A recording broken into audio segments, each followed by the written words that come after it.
Welcome to Skipper 360, I'm Michael from Blue 2. Today we're going to take a look at a technique that can be very helpful, especially in narrow fairways or around petrol stations where there's a lot of traffic. And we've called this technique the leading maneuver.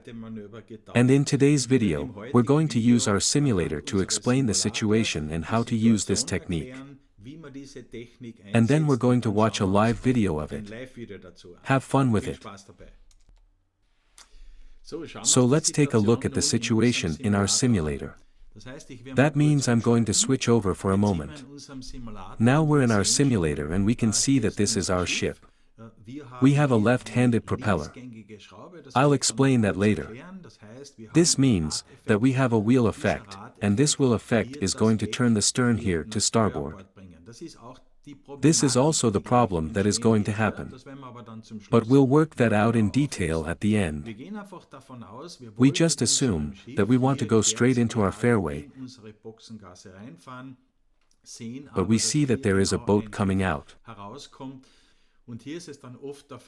And here it is often the case that we try to stop the boat, and when we stop we have the problem that we are very close with our stern here. Now let's start the boat. We are going to accelerate a little bit and we are going to drive our boat as slowly as we can, at slow speed, into this fairway.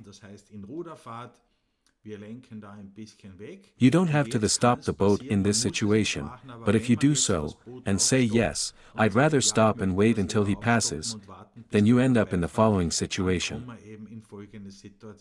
I'm going to slow down now. When I slow down, you can see the blue arrow here, that's the prop walk effect.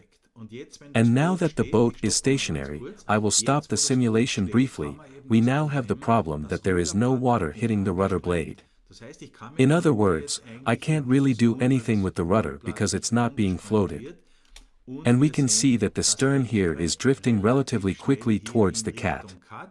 Now let's stop for a moment and you can see that we are very close to the catamaran. Even with the moorings that could go out in front. And a beginner will find himself in a situation he didn't expect. The situation is, of course, as follows. Because the stern was pulled here and I couldn't get the stern away, the bow naturally came closer to this boat that was coming out. And this is where a beginner can get into a tricky situation where you can get stressed.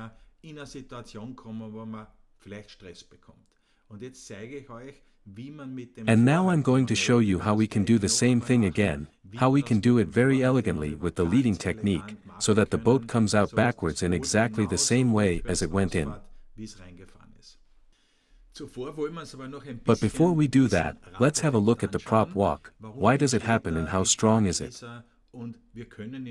And we can't really stop it, or it's very difficult to stop it. Let's look at this graphic.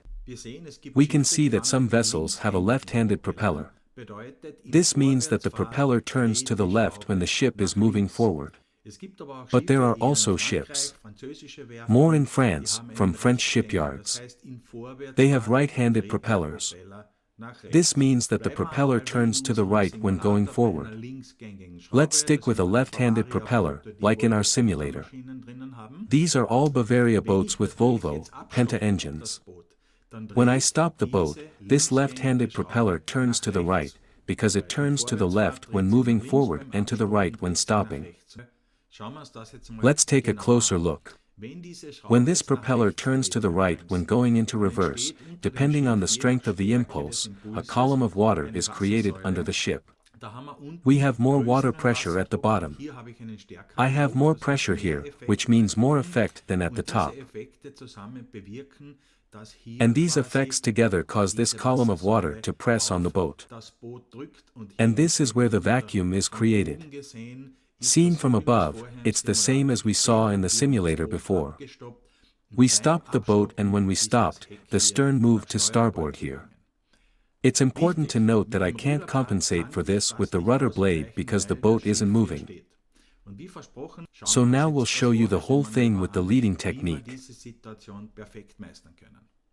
So, jetzt zeigen wir euch das Ganze mit dem Vorhaltemanöver. Knowing that the stern turns to starboard when you go into reverse, we are now going to hold the stern slightly to port. And I'll show you how to do that. We're going to enter the fairway in exactly the same way as before.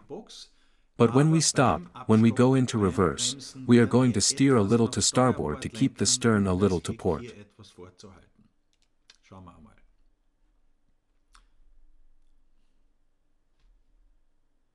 Let's have a look.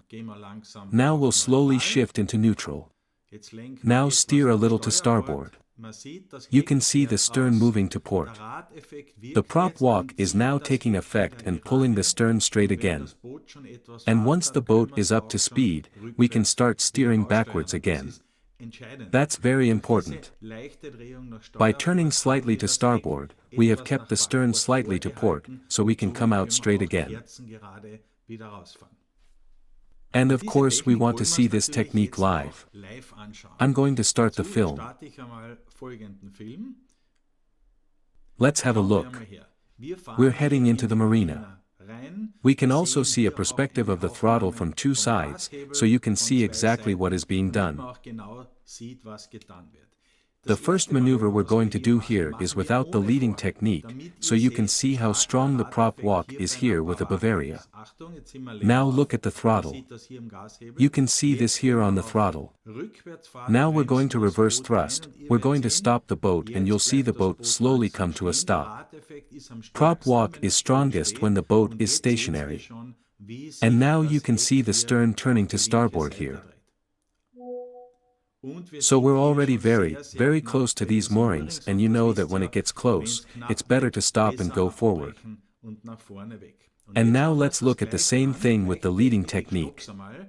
I'm going to stop the video and make sure we're steering slightly to starboard. We're now going to reverse and steer to starboard at the same time. You can see that the stern is now moving in the opposite direction. We stop the video. This means that we have now maintained an angle in the opposite direction. As the boat stops, the stern pulls back to its old position. And now we have enough speed to get the boat straight again. And this is what we recommend.